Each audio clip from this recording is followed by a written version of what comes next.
Hindi magiging maligaya ang pagtatapos ng bagong taon para sa ilang matataas na opisyal at mga kontraktor na sangkot sa flood control anomaly.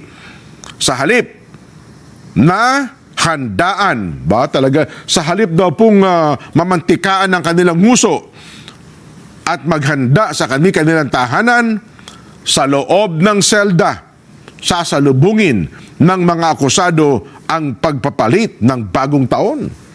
Ganun sana. Ano ha?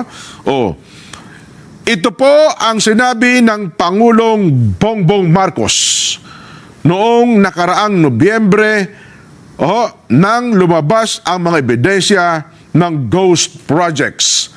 Sa kanyang pahayag, binigyang din po ng Pangulo na wala pong sasantuhin, wala po, sa investigasyong ito. At ang sabi nga niya, bago mag-Disyembre 25, wala ba yung graphics ito? Pakita niyo, baka sabihin kinukwento mo lang dyan baka katang-isip mo lang yan Sabi ng Pangulong Bongbong, bago mag-Disyembre 25, marami dito sa napangalanang ito, palagay ko, matatapos na ang kaso nila. Buo na yung kaso, makukulong sila.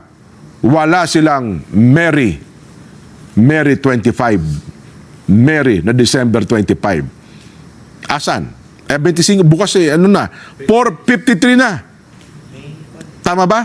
Ang oras po ngayon alas 4:52 ng hapon. Live na live po tayo. Sinong nakulong? Nakulong yung mga nakontempt. Ano ha? Yung mag-asawang Diskaya, si Curly, nakulong dahil pa sa pagsisinungaling. Di ba? Yun namang si Sara nakulong dahil doon sa Digos ata yun. Sa Buanga. Davao del Norte. Davao, yung Digos. Sino pa bang mga nakulong? Yung sina Bryce at saka sina Alcantara, yun, yung BGC Boys.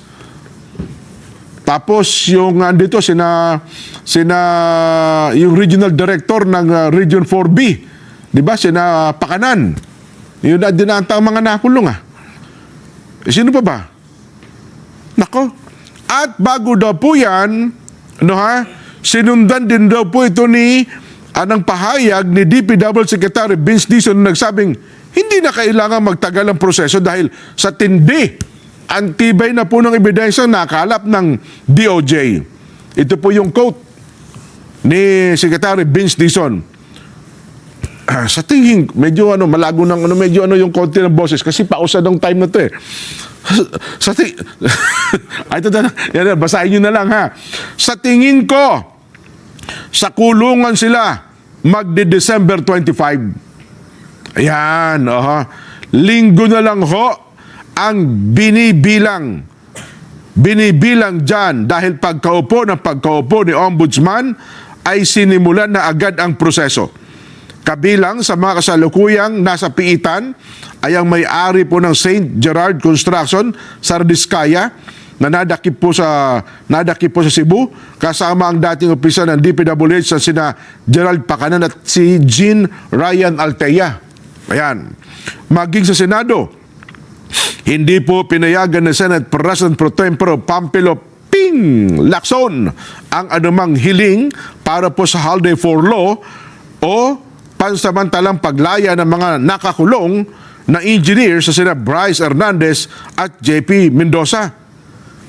Sabi ni Senador Ping, there will be no holiday for law for Senate detainees. Allowing them to come home only increases the risk of escape. Yun, tataas daw yung panganib na sila ay pumuga, tumakas kung papayagan silang umuwi ngayon. So ito ba ang tinutukoy na dapat makulong? Ito ba yung inaasahan natin? Parang hindi. Di ba? Parang hindi po yata ito ang mga inaasahan natin.